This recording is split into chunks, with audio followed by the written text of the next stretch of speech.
Patrick Harvie, to be followed by Wendy Alexander. Thank you, Deputy Presiding Officer, and can I apologise for arriving 2 or 3 minutes late for the start of the debate. I was here, though, to hear Ian Gray describe the bill as containing serious proposals from serious people. And I'd like to begin by criticising the process by which these proposals have been produced. Because the people chosen to participate in the Calman process, to lead the Calman process, the remit, the limitations that was imposed on that process and the scope of its work were set not in a participative, inclusive manner, but they were set by 3 political parties. This didn't involve the rest of the people. If we were looking at proposals from serious people, we should be looking at proposals that have gained a participative involvement from all of the people of Scotland. And that's not what's been done. Not just 3 political parties, but specifically the 3 political parties which dominate Westminster politics rather than those which dominate Scottish politics, are the political parties which have brought together the Calman process. Far from Ian Gray's claim of putting party politics aside, this has been an entirely party political process. So it's no surprise to me that the conclusions seem designed to serve the interests of those political parties. Now, I level the same criticism in many ways about the SNP's national conversation, pitched at and largely involving those who had already made up their minds about independence. In my view, the Constitutional Convention, which has been mentioned by many, should have been a template for a participative, involving, inclusive, welcoming process which the whole of Scotland could have taken part in. And I know that the SNP chose not to take part in that, but the Greens did and demonstrated that it was possible for a pro-independence party to take part in that process without compromising on its principles. It should have been possible to have that kind of process, allowing the public to identify their own priorities.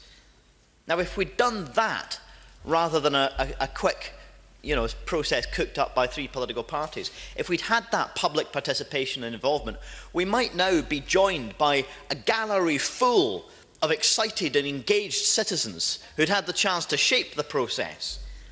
Instead, as so often, where we are is politicians talking to politicians.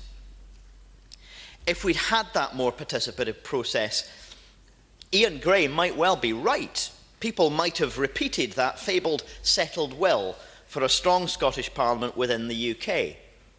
Or Alex Salmond might be right, that the people might have cried out for full economic powers, with many seeing that as a stepping stone to independence, as the next logical step. The point is, they weren't asked.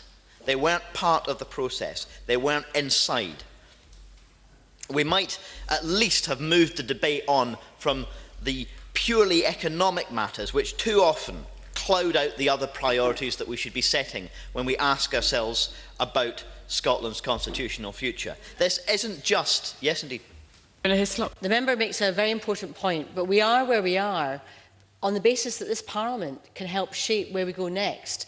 Does he agree with me that it is very important that Civic Scotland has its voice, as of now, as to where this bill and its scrutiny goes, and that all of us in this Parliament, and in particular the committee, should enable that and help that happen? Mr Harvie. Well, I would agree in general with the point that Fiona Hislop makes, but I regret that it's probably too late to have wider Civic Scotland genuinely shape the bill. It's unlikely to change in substantive terms, I think, at Westminster. I wanted to move on and say that we should be looking at a wider range of questions when we consider the constitutional future of Scotland. This is not just about the economy. This is not just about which particular powers can create a richer Scotland. This is not about how rich we are or could be or might have been if history had gone differently. It's certainly not just a narrow question over a narrow metric like GDP growth and which powers would increase it. It's more relevant to ask what constitutional choices could we make that would better enable us to share Scotland's wealth more equitably and Scotland's opportunities. Which constitutional choices would support, for example, the transformation of our energy system or the rebuilding of strong local economies which can meet local needs without ever growing transport demand? Now, what would a bill look like that had addressed some of those priorities? It is probably too late to say, but the tax powers certainly would be addressed, but allowing not just higher or lower taxes, but a fundamentally more progressive tax system, and the powers on offer don't allow that.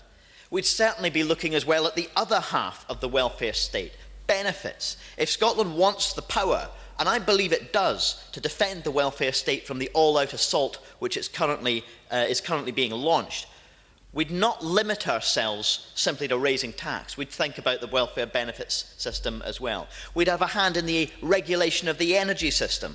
We're still waiting to know what wonderful Green Deal the UK government is going to launch. We don't know the detail, but our efforts to address energy waste and fuel poverty in Scotland always have to be fitted around UK definitions of what the energy companies have to contribute, and that always leaves us unable to do as much as we'd like.